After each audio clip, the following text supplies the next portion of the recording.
Okay, so what we're looking at here then is a facsimile, in fact, 4 facsimile dust jackets from a company called Facsimile Dust Jackets LLC. Now, all their dust jackets have got that little moniker on, and that's so that you can tell that it is a facsimile, there we are, and not the original jacket.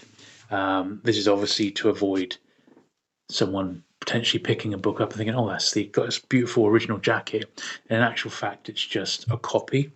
Now, this particular website, as far as I know, they've got about, I think it's 27,000 dust jackets in their library.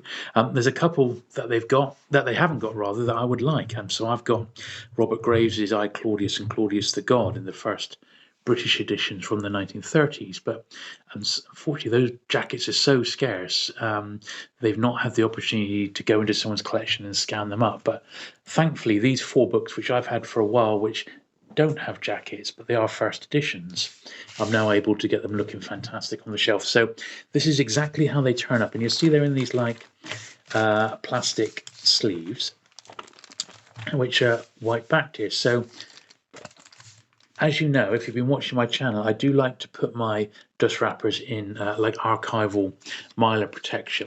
But I believe that these here are pretty much, they're ready to be put on the books. And we'll do that and we'll just see quite how good they look. All right, so the 4 books we're going to be doing today. So we got Dead Cert by Dick Francis. That was his first novel. I've got 3 C.S. Foresters. So Flying Colours, which includes A Ship of the Line, the original Ship of the Line, and The Happy Return. They're all the first 3 sort of Hornblower novels. So I think, I mean, I don't know, but I'm thinking the easiest is probably the smaller one, which is the Dick Francis book. So we'll give that one a go first. So here is my copy of Dead Cert, and it's a beautiful, beautiful book. I mean, this in its original dust wrapper is £1,000 book. So this, I'm just happy to have one, which in a first, as you can see, it's admittedly a little bit spotty in that, but it is a first print from 1962, and that's probably the only copy I'm going to be able to afford. So I guess the trick is there's no creases or anything being made on this. The trick is to get it as close to how it should look as possible. So I'm not sure, that's obviously the spine there, and it may be we have to do a little bit of experimenting here to get it in the right spot. Obviously I don't want to wreck them, but I have to say, with all the different sizes in that, I thought, how are they going to know what fits? Now my worry is because there's a bit of a, it's almost like just under an inch over, how much will it actually fit inside, like so, you see. I think it just about does. I'm being super careful here because I want them to be as close to the original as possible, and I want the spine to sort of be in the right spot. So it's actually, there must be a better way of doing it than I'm doing it. It's a bit of trial and error here, so I think it needs to go forward a little bit further. Like that, possibly. No, still a little bit. Maybe like that.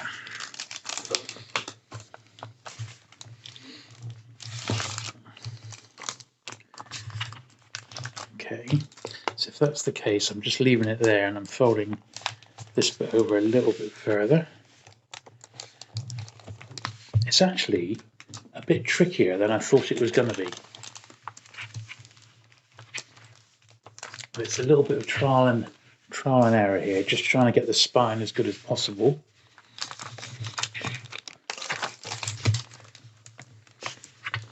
So all the sort of creases that I'm putting in are quite light because it's obviously not in exact situ yet.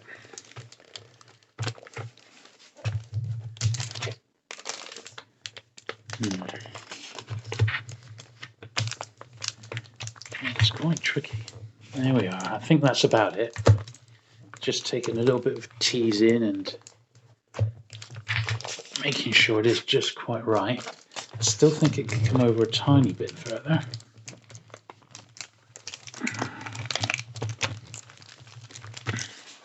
Now, thankfully, we're not dealing with a £1,000 original dust wrapper here. Can you imagine? I'd be a nervous wreck, but you know. There we are. I think that's about right, don't you?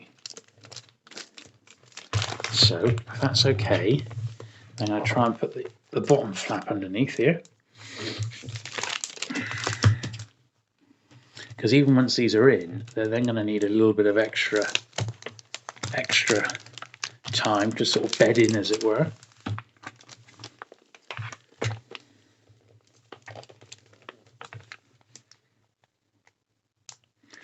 I still think this one needs to come over ever so slightly.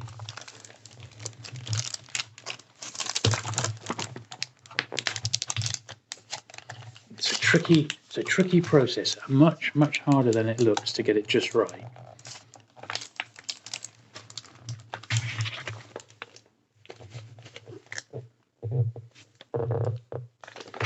Still not quite over in my eyes. So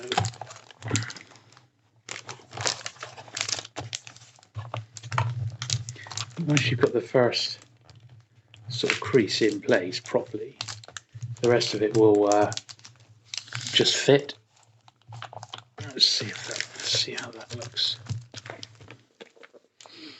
That's looking a bit more centralised there. I mean, we are only talking millimetres, but even so, that looks better to me. So, there we are.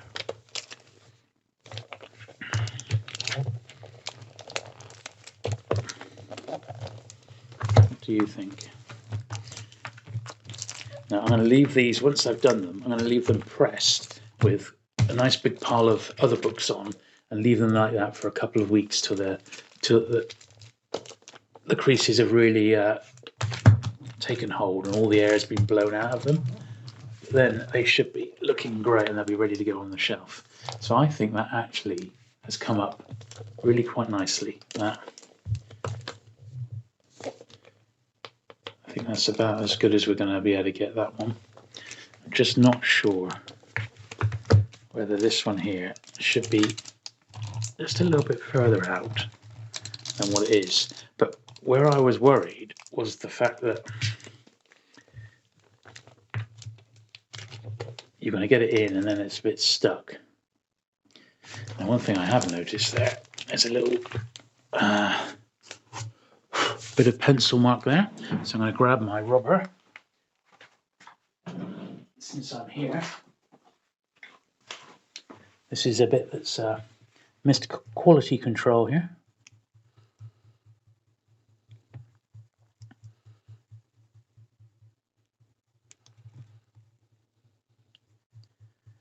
Looking good.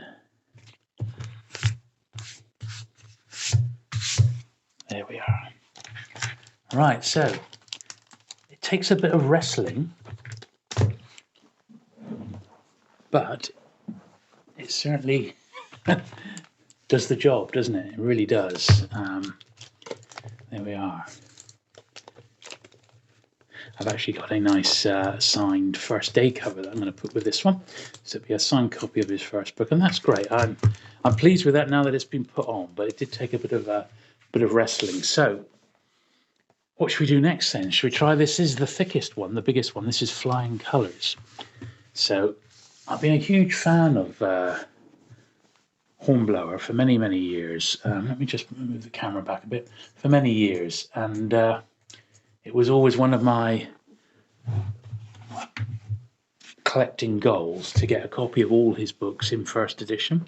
Now, Flying Colours, this edition includes the one before it, Ship of the Line.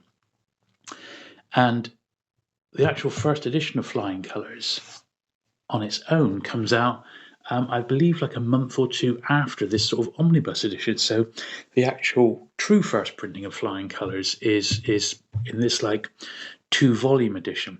I don't have the actual first on its own of Flying Colours, but this is the true first anyway. So here's the jacket, and the jacket does sort of tie in very nicely to the boards of the book.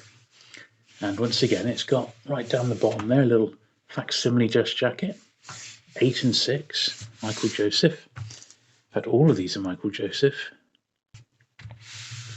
And if you've never read the Hornblower books, even if you're not really into, say, nautical adventures and maritime adventures, they're just terrific. I can heartily recommend the TV adaptation from a few years back as well, with Ione Gruffield in the title role. They're also very, very good. Right then. So, yeah, but it was my dad who first got me into Hornblower, and I'm very glad that he did. Now, the flaps on this one are super big, so I don't know if that is going to be too big to go in, but we'll give it a try. I think the overhang is too much, looking at it straight off the bat. I can pull it through a little bit, but this little lip at the end, there we are, I sort of evened it up about as much as I can. So it's this bit here, beyond the actual flap, which seems quite long. Now I'm going to try a different technique this time. I'm going to, because we've got a clear line, I'm actually going to put a very faint light crease in where that is, in the hope, this is a different approach, that by doing that, it will make it a bit easier to put in. So, yeah, see, that goes like that. There's too much there, isn't there?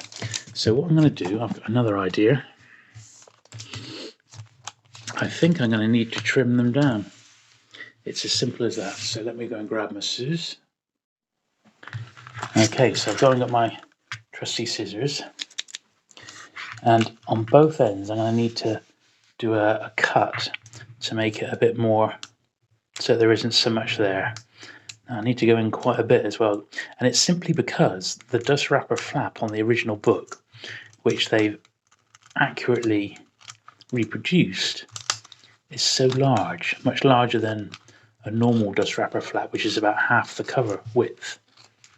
On this early book, and we are talking a book from the, I believe, the late 1930s, the flap is much longer. So I'm going to do the same on this side as well.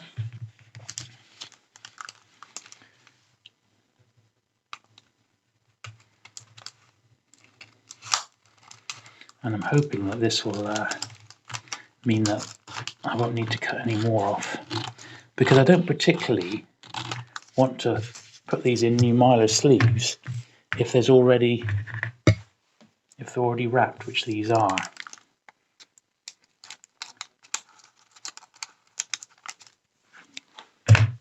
Okay, but that's why I'm filming this, because it's a bit of a learning curve. I've never bought any of these facsimile dust wrappers before. I've bought a book with a facsimile dust wrapper on, but I've never bought any and put them on myself. So let's see if that's now giving it, or given it, enough room to go over. Yeah, there we are, look. So it's now got enough room. So I've done that initial fold in the hope that this is going to make popping the spine on and all the other bits a little bit easier. So does that look about right? And does that look right?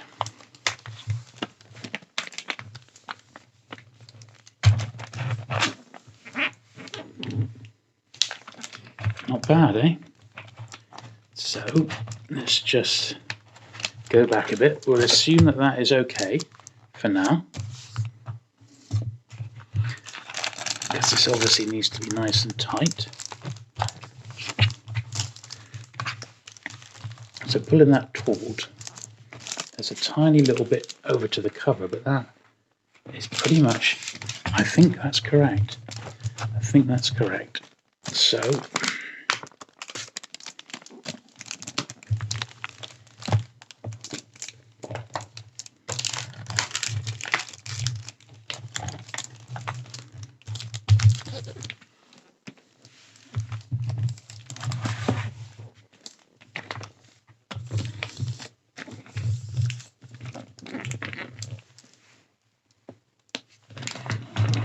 right in the middle.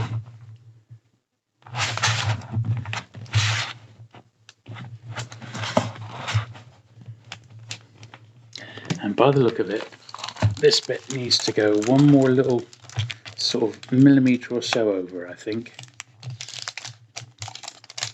So I'm going to try it like that. Hopefully that should then be just about perfect.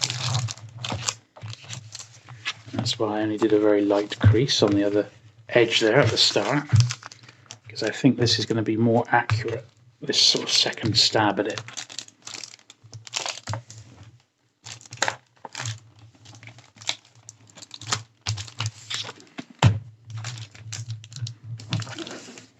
That's better. It's more in the middle, which means that where we've got this one, that can be creased down over the edge a bit, like so.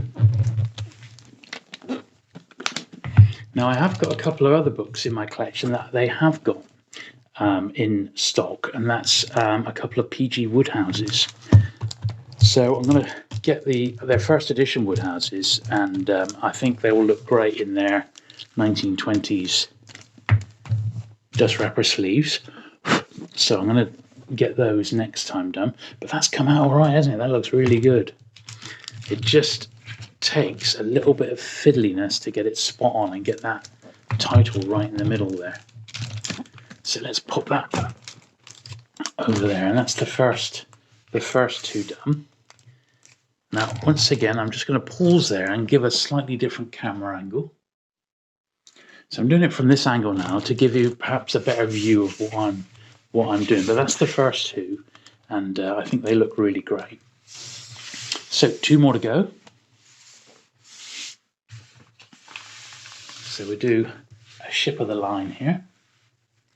Now once again, look at the edge here. There's a huge edge, which I think may be a bit too much for this particular book. Something tells me it probably is. So I'm going to cut them down again before we even start. I know they're going to be too big. So rather than do any unnecessary folding, I'm going to just cut them down right now.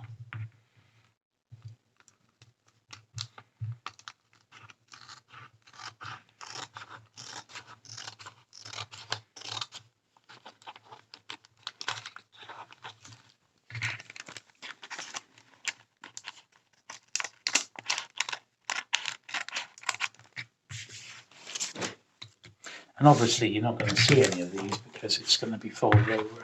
But it's still nice to get the best possible cut that you can. As I said, the fact that I don't have to go and redo these sleeves myself, it does mean a lot. I don't really want to be spending more time re-sleeving these when they already come with nice sleeves, let's be honest. So let's have a go again, shall we? Ship of the line. So when was this one published? 1938. I always remember when I was reading Winston Churchill's memoirs of the Second World War. He was on a return trip from America. He'd been over to see President Roosevelt, and someone, I guess probably the author, C.S. Forster, had sent him a copy of the latest Hornblower book, and he read it on the way back, flying home undercover from the States. And I believe Churchill had extremely good taste with his novels, and I can see why he would, something like the Hornblower saga would really appeal to him. I've had these copies in my collection for years, absolutely years. I'm over the moon to be able to put dust wrappers on them because these are very, very scarce in their own right. They're perhaps not the best dust wrappers, they're not design icons or anything like that. They're just very nice wrappers, and I certainly I think they make the books look really terrific. You know, that one's gone on pretty much without any sort of issue at all.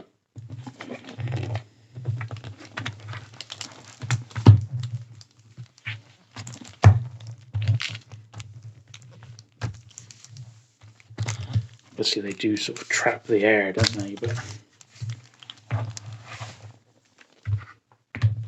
I like it. I like it. That was alright, that. Says 3. Oh, slidey. Last one.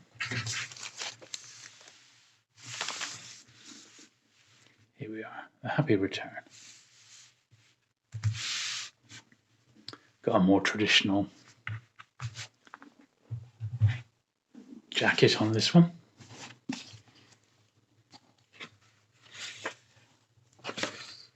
$1937.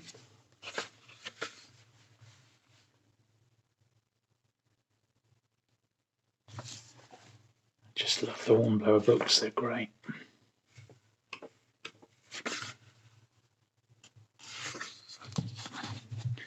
Right, here we are then. This is one of the hardest ones to find. Happy return.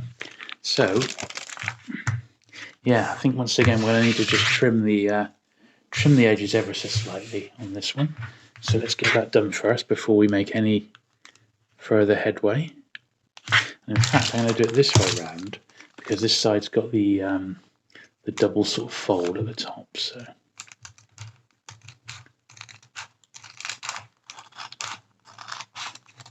Just leaving about ½ centimetre, like so. The same on this side.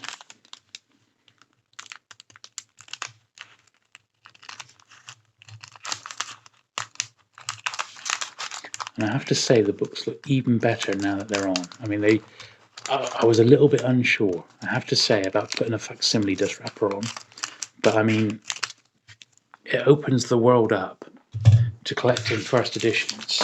If you know that you can pick up a really nice, beautiful facsimile dust wrapper, to me, it opens up a world of more collectibles. So, for example, say, I don't know, you had a real love of Agatha Christie. Absolutely fantastic author, and I very much love her books.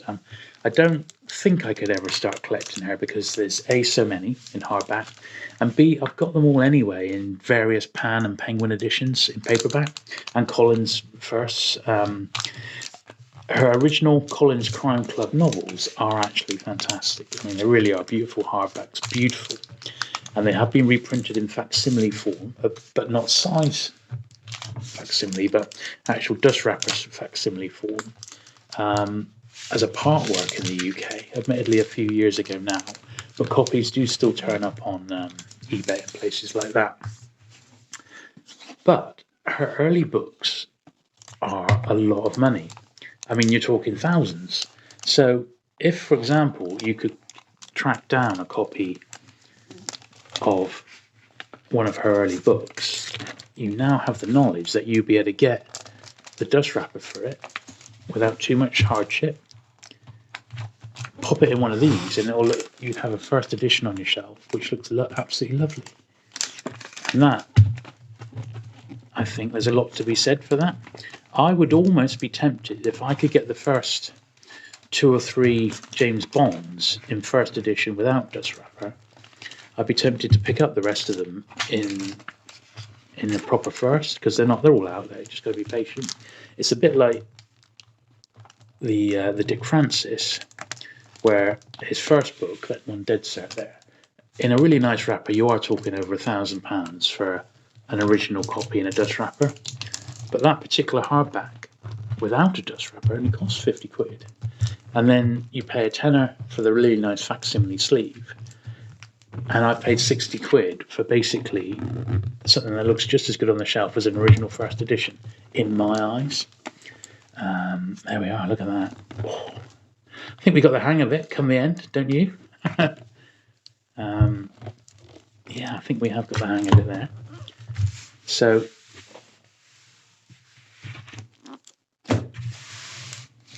they all are. Let me just change the camera one last time.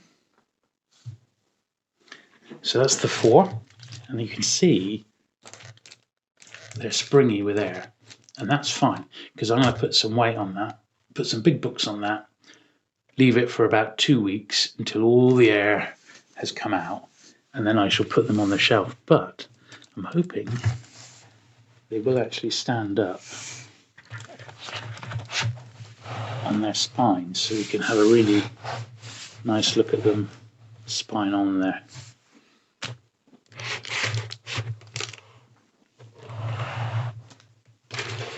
What do you think?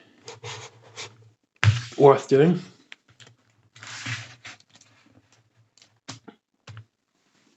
I think so. Anyway, there we are. That is today's video. I hope you've enjoyed having a look at these Facsimile Dustwrappers. It was a bit of fun putting them on, and I think the result is, well, it's really fantastic. I'm absolutely delighted with that.